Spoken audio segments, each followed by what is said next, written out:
Hi everyone, it's Casey Williams. Well, until a couple of years ago, Cadillac had 3 sedans in essentially the same space. They had the CTS, the CT6, the large sedan, and they also had the XTS front-wheel drive sedan. At the same time, they didn't really have any crossovers or SUVs. They had one mid-size crossover, the SRX, now the XT5, and they had the Escalade. But they didn't have a smaller crossover, they didn't have a 3-row crossover, just really needed to develop the line. Well, in the ensuing 2 years, Cadillac's really made some changes. The sedans are going away, and we've also gotten the new XT4 and this brand new XT6 3-row crossover. Let's go have a look at it. Well, we were lucky enough to get the sport version of the XT6. And while it's no BMW X5, it does look pretty good. The black mesh grille comes as part of that package, black trim, LED headlamps, and some of the changes on the front you'll notice, and this is consistent with the new sedans as well. You've got this horizontal element now in the headlamps, LED. And before, the Cadillac look kind of was this vertical look for the last 20 years or so. So I think it looks really nice. It looks a little more European. I don't know if it's quite as distinctive as before, but I think it works for the vehicle. 20-inch alloy wheels. And I think it's the side profile that's really gotten the most attention in the car. Honestly, if you park this next to a new Volvo, I'm not sure you'd be able to tell much of the difference. It's handsome, it looks European, it looks very expensive. Not complaining about that at all, I think it looks good. I'm just not sure if it's distinctive enough as a Cadillac. Like some of the satin silver finish down below, looks very good. Come around the back, and you get a little more of the Cadillac look in the back. Get a little hint of tail fin back here. And again, the horizontal elements kind of just differentiate it a little bit.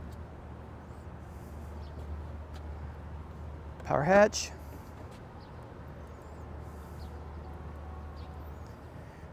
And another nice feature that they have on inside of the cargo compartment, a little storage down below so you can conceal objects. People can't look in and see them there. The 2 back seats, power down. Very convenient. And then also the middle row seats, power down too. My daughter's car seat's right behind that seat, but they do lay down flat. So if you're in the back and you're wanting to load in a bicycle or load in gear, you can do all that from the back. It's very easy, very convenient. Well, the XT6 shares its basic architecture with other GM crossovers like the Chevy Traverse, the GMC Acadia, and the Buick Enclave, but you would never be able to tell that from the interior. The interior is just pure Cadillac, very upscale, and very beautiful.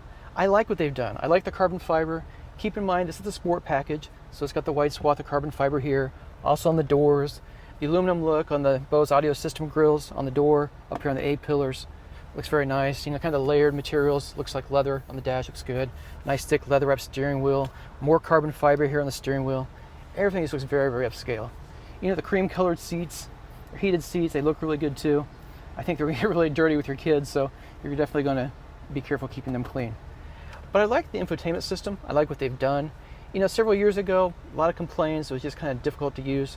I never really had much trouble with it, but Cadillac's really simplified it. Added some easy icons, a lot easier to get to the audio. There's a little icon down here for audio, the phone, navigation, climate. Press them, very easy to go through. You can still swipe it, you can do it by voice, and if you don't want to do it that way, and you really like the European vehicle method, they also got a joy wheel down below, kind of like BMW's iDrive, but simplified even from that, and volume control. And they feel very nice, real expensive, aluminum, and very cool. So however you want to do it, if you want to do it full glass, you can do it there, or if you want actual dials, you can do that. I think it works very nice. Down below, we got tri-zone automatic climate control, 2 in the front, 1 in the back. Those are the controls for that. It's just very glassy, very nice. Got a heads-up display, which I think is really cool. I like the panoramic sunroof, very nice. Passenger space, 2 in the front very comfortably. You can get 2 in the back very comfortably. You can squeeze a 3rd one in the middle row, kind of uncomfortably. And the back row, you can get 2 kids. So again, it's really not, it's not an Escalade, it's not a long wheelbase Escalade, it's not what this is for. It's to be able to get a couple extra kids home, from soccer practice, or a couple of your kids' friends home. Or in a real pinch, somebody of my size could sit back there, get to dinner and back. So I think it's all fine. So let's talk about some of the other safety gear on this vehicle. It's got the full suite of crash avoidance systems. It's got adaptive cruise control, forward collision alert.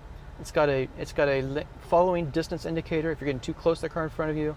It's got crash mitigation. It'll warn you, then it'll apply the brakes if you don't take action. Lane keep assist, lane departure warning, blind spot warning, rear cross path detection, all of the safety gear that you expect on this car. Also a really cool feature, it's got the rear camera mirror. So you can use it as a regular mirror, or you can turn this, and there's actually a camera on the back. So if you're carrying big items in the back and you can't see through the rear window, this will allow you to see what's behind you. I think just a lot of nice features, very high tech, but also just very sumptuous, as you'd expect from a Cadillac.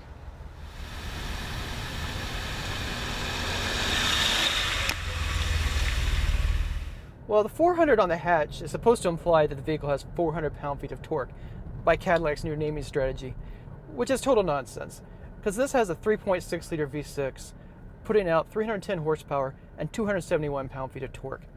That's plenty of power in a vehicle this size. I would like more power, though, if we could get it. This has all-wheel drive. It's basically a front-drive architecture with all-wheel drive on it. So it's got the architecture, it's got the drivetrain to take a lot more power. I'd like to see turbos on that V6. It'd be really nice to kind of challenge Lincoln and challenge Ford and get some more power to the road.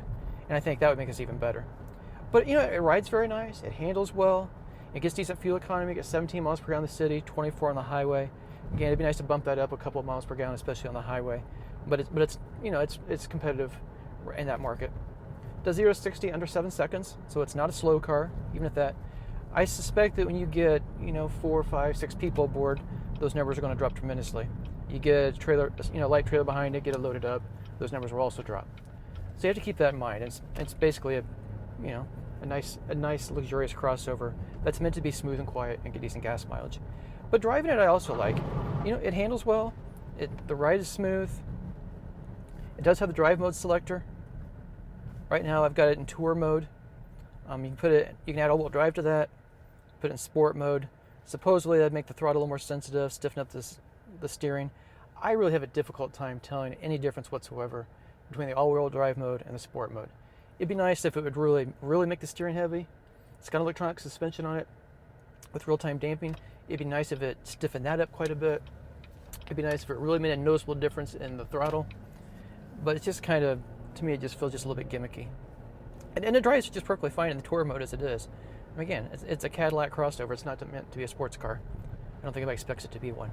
So in that vein, I think it drives all right. I like the size of it. It's a little bit narrow compared to some other crossovers, but that pays big dividends when you're in the city. It's easy to get down side streets. It's easy to go pick up your kids at school, and you got a little bit of tight parking. Easy to get down narrow streets here in town. Works out all right. I love the heads-up display. I think General Motors does heads-up displays better than anybody. And overall, it's a really pleasant vehicle.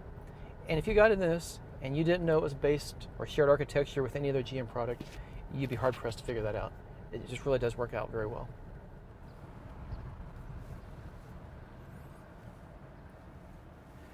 There's really not a lot of excuse for why it took Cadillac this long to get a really good three-row crossover vehicle. GM's had a full-size three-row architecture going back, close to 15 years. So Cadillac could have taken advantage of it along the way. But the most important thing is they've finally gotten there. And the vehicle that we have is a really nice car. Is it a BMW M Series? No. Is it a super high performance car? No. But is it very comfortable, very quiet, very pleasant, luxurious, everything you really need in a three-row luxury crossover? Yeah, it's all that. And I think Cadillac's done a very nice job. If you compare this to Acura, you compare this to Lexus, I think they're right there with them, and very, very, very nice. So let's talk about price. Well, the XT6 starts right at $53,000, a little bit underneath of it. This one, as it's equipped, $62,065. At that price, I think it's very competitive and a very nice car. Well, next week we'll have another fun one. Until then, storm forward.